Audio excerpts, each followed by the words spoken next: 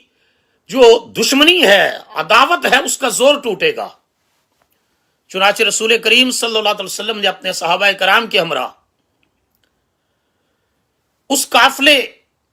کو روکنے کی کوشش کی جو ابو سفیان کی قیادت میں مکہ مکرمہ سے